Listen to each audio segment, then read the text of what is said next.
story, The Witch and the Flying Saucer by James Stevenson, a little boy named Walker has a very unusual experience. He doesn't talk about it to everyone, but he does tell it to his friend Jane. My name is Debbie Allen, and now I am going to tell the story to you.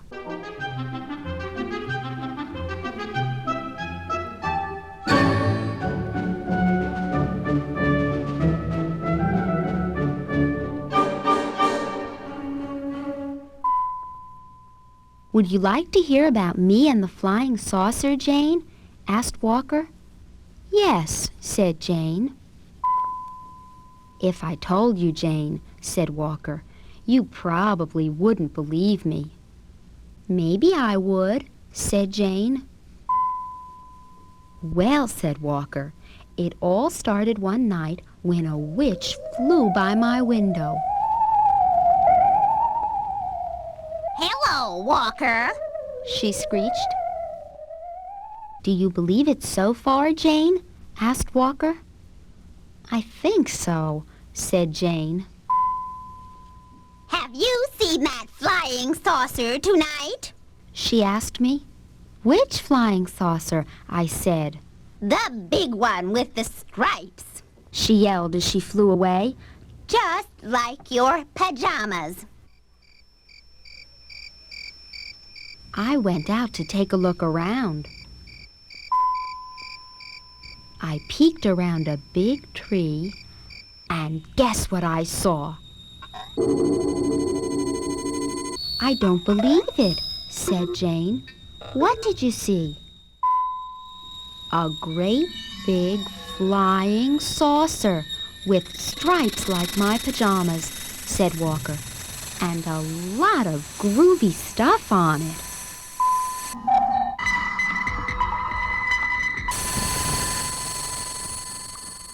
The man on the porch got up and waved to me. Come aboard. He called. How? I yelled. I'll send down a balloon, he said.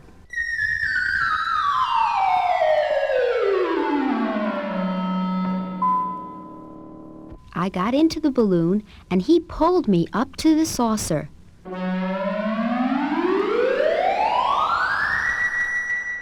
You haven't seen an old witch flying around, have you? Asked the man. Yes, I said. She was looking for you. He said, puffing on his cigar. That old witch is bad news. He gave me a big glass of grape juice and ginger ale. The witch doesn't like to have anybody flying around who isn't a witch, he said. How can she stop you? I asked. Who knows? He answered. The last time she flew over, she screamed that she would make me invisible. But this is too nice a night to worry about witches. Say, he said, do you like to drive things like cars and boats and airplanes? I don't mind, I said.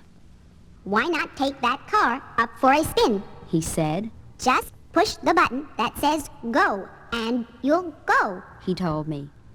Then steer. I pushed the go button and went up into the sky.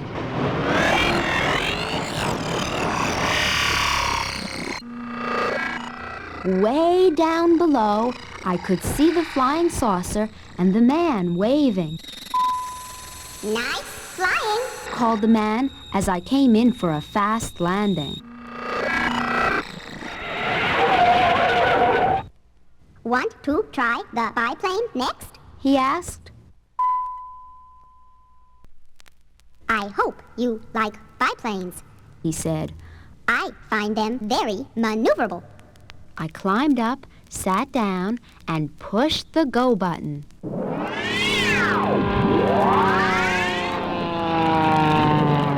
The biplane was very good. I made loop-the-loops and circles and dives and everything. I went all over the sky.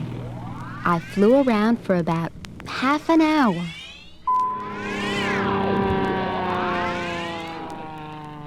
But when I flew back to where the flying saucer had been, it was gone. I landed the biplane and got out.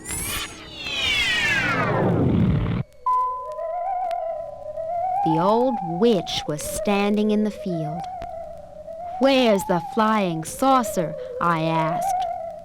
I made it invisible, she said, with my magic broom. Now I'm going to make that airplane invisible, too.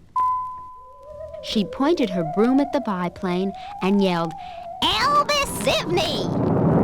And in a second, the biplane was gone. The witch danced around cackling.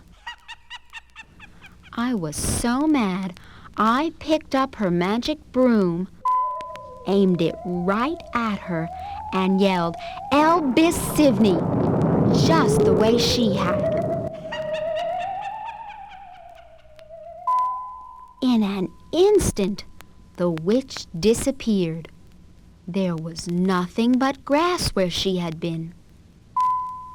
I started to go home. I was feeling sad. I thought maybe the flying saucer and the nice man and everything had been a dream. But then I had a big surprise. Right in the middle of the field, I found a cigar. So I knew it had been real.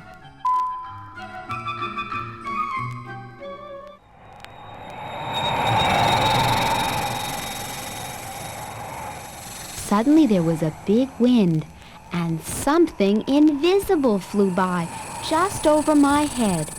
Goodbye, Walker, said the man's voice. I'll be back someday when I get visible again. I waved goodbye and went home to bed. Well, Jane, said Walker, did you believe my story? Most of it, said Jane.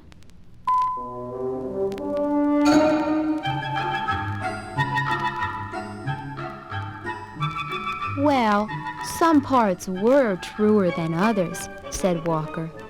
But that's the way I remember it. I believed a lot of it, said Jane.